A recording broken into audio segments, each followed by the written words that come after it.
Yes, oh yes, it's 6 days before my birthday, and you are watching The Kitty Show, the Ryan at Talakian Showbiz Edition. This is the Diva that you love, Alwin Ignacio, and with me is my kumaring Ultra Maldita. Hi, this is Alex Brosas. Hey, hey, hey! Sa aming Easy Round, syempre ba, pag-uusapan namin ng Southeast Asian Superstar Group, ang SB19 na may international fan meet. Kailan nga magaganap ng international fan meet na ito? Malapit na. Sa Oh, August 8 sa USA. sa Sacramento at Yokohama, Japan, August 18. oh, at bago ito, ano ba mga magaganap sa kanila? Ito parang Thanksgiving fan meet na ang pamagat ay ano nga ito? I was there. It's a Thanksgiving fan meet. Mm-mm. Okay. Mare, ano makasabi mo na ang fan meet ng SB19 sa ibang bansa pa magaganap ha? Ang bongga-bongga nun. Any which way I look at it, it is very social. Mhm. It is very, tawag dito, it is an event worth waiting for. Mhm. And it only shows how the level of SB19 is growing. Yes.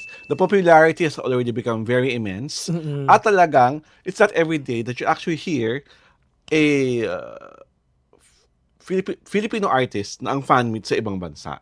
Really nangyayari yan, di ba? Parang wala akong matandaan na singer natin nung araw, kahit nung, was there ever time that Sarah had something like that? A fan meet Parang internationally? wala. Oo, parang wala. Or even during the height of the pagiging concerting ni Martin at ni Gary Valenciano, wala rin. Oo, parang wala. Parang this is the first time. Kasi, it's a 2-day fan meet, ha? It's not a 1-day thing. Oo. Di ba? It's saka ibang bansa. Magkaibang bansa. Oo. At saka, can you imagine, they have established themselves so well na they are being recognized abroad. Yeah. Di ba? At international fans, That is something to brag about, di ba? Yes, yes. Di ba? Kasi, And also, it's something that we have to be proud about kasi patotoo ito na ang audience nila hindi lang pang Pilipinas. Talagang international na. At Sacramento is like a very beautiful state as well as Yokohama in Japan.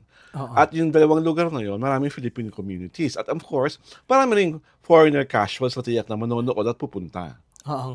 Ang interesado ako, what will they do in the fan meet? Will they perform? Yes, normally. Oo. May Parang mga diba, if I'm going to follow the Dunkin' Donut fan meet na ginagawa dati nung laging may performance. Tapos may mga games, may mga photo opportunities with them, may photo signing and all those May ano things. ba yan? May selling ng ano? Ticket siguro. Hindi, may selling ba ng mga Merchandise. albums nila? Oo, merchandises, Albums. albums, books, tote bags, everything. Mm. So, it's an all-encompassing affair. Hindi lang siya show.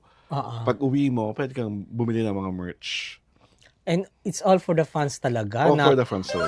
avid and rabid fans na Yes. who will troop to the venue Mm. just And to see them live. Oh, and aside from that is I think they're also going to perform in Lollapalooza, diba? This end of July, and also the Summer Sonic event in Japan as well, which I think is also somewhere in August. Lollapalooza is where? US? It's in Chicago. Chicago. Also in Oh, USA. US, Oo. USA. It's also they're also making history there, being the first Filipino pop group na magpa-perform sa Lollapalooza. At ang maganda doon, yung sa Summer Sonic, yung pinaka-main man nun, yung pinaka-producer, nanood pala ng simula at wakas concert sa arena. Mm. O yung parang pinaka-head nung Japan Summer Sonic, nanood pala talaga. Oh, just to see them Just to see them perform. At na-shook siya na 2 days sold out. Mm. Yung show, kaya talagang eager na eager yung may-ari nung Summer Sonic na dalhin sila sa nasabing festival. Isa rin malaking music festival in Asia. Mm. Diba? Ang bongga ng SB19. So ngayon pala sa fan meet, ang swerte-swerte ng mga 18 in Sacramento and Yokohama na mamimit personally sina Pablo Nace, si Josh Callen Santos, si Jacqueline de Dios, si Stel Ajero at si Ken Suson. At ito, swerteng-swerte kami dito. Ang aming mga letter senders. Okay. Mare, ikaw dapat magbasa dito kasi gusto kong maramdaman ang iyong feels pag binasa mo to. Mula kay Sorgalin Nukum. Nukum. Atat na atat yan si Vilma. Di naman dapat maging national artist. Kasi wala naman siyang teatro. Hindi nakapag-teatro. Di siya marunong kumanta. Walang international award. Mhm. Kapag nangyari yan, kahihiyan ng CCP at NCCA na bigyan ng National Artist Award si Vilma. Ingrat. Walang ano, no? Wala Wala ka bakil-bakil yung ka bakal-bakal yung ano? Yung comment. Miss Nuko, pero Miss Nuko, I have to correct you. Nakakakanta naman si Ate V. May dalawa siyang hits, di ba? Mm-mm. Sweet 16. Saka yung Bobby, Bobby, Bobby. My So, God. nakakakanta naman. At hindi pa auto-tune yun nung araw. Walang Oo auto-tune, nga, no? yeah. Pero naka-two hits siya. Pero of Pero course, she's- dalawang hit lang yun. Pero As nothing- compared to all the nothing- golden hits of Ate Guy. nothing compared. Mula kay Felix Virgo. Ay, ito na. Parang poot na poot kayong manalo si Ate V ng National Artist. Kaya delayed ang announcement this year. Kasi nga, ginagapang pa. Ang taray-taray mo naman, Felix. Ano ba? Basa, mare. Bakit ginagawa? Ano ba Bakit yun? kailangan gapangin? Oo. Go. Ano to? Mula kay Coming from Chasing- Chasing Sunset 07. 07. Please normalize bromance, not to toxic masculinity. Oh, I think he is, whoever this person is, Referring to the Maki and Justin De Jos that we talked about. Ah, Ay, yung collaboration na sa music video. Kasi So- ngayon, aside from Maki collaborating in the music video, you're also appearing in a script reading of I'm Drunk, I Love You. Kung saan ang gagampan ng role ni Maki ay yung role ni Paolo Avellino. Ang gagampan ng mga role ni Justin De Jos sa script reading ay yung role ni Maha Salvador. oh. So, So gusto niyang ano? itodo ang bromance. Oo, i-normalize ang I-normalize bromance. ang bromance. Tapos, Kakaiba din siya. diba? Tapos is also, Maki, yung bagong solo song ni Justin De Jos na ang pangabagat ay Dahon. Tanong mo lang naman sa akin, sis, kung sino ang composer. Sino? Si Maki. Oh. Di ba? Bongga talaga sila, di ba? Does it equate to something ano? That equates that they really work good together. Oh. Tapos sabi nga ni Justin, gusto niya yung creativity and artistry ni Maki. Swak na swak sila sa aspect na So yun. where is the bromance coming from? The bromance is coming from all the fact that many people, because of their closeness, they are shipping Maki and Justine. Dahil ang bromance is coming from this guy.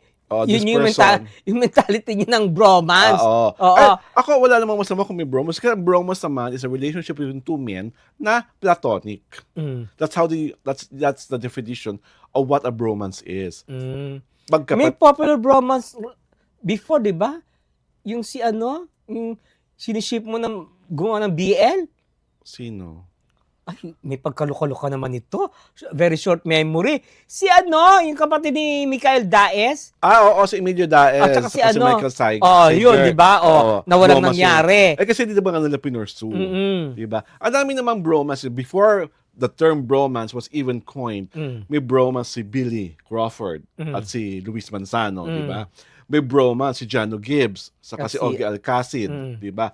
May bromance dati, the late Miguel Rodriguez and Edo Manzano. Di ba? May ganung mga close na male friendships. Si Papa B ba may ka-bromance? Wala. Bakit? He is distinctively unique. Oh. Bakit siya magbo-bromance? Diba? Basahin ko ng sulat ni Rosario Aquino. Ay, ang kakatuwa naman ito. Mas okay kayong dalawa. Sinasabi talaga ang totoo. Oh, Miss Aquino, thank you so much. And going back to SB19, what are you looking forward to see after this fan meet? Bigger projects. Mhm. At saka ang ganda ng spacing ng kanilang mga events, ng kanilang mga gigs, di ba? Oo. It's not something that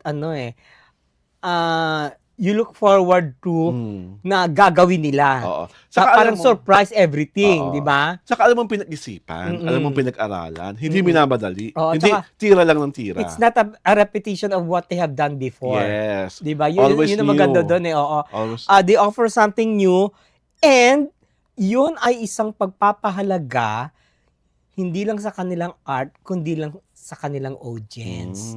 Di ba? Kasi kung you offer something new each time, you come out on stage or you come out on any other country, Mm. that makes you a very important Oo. group.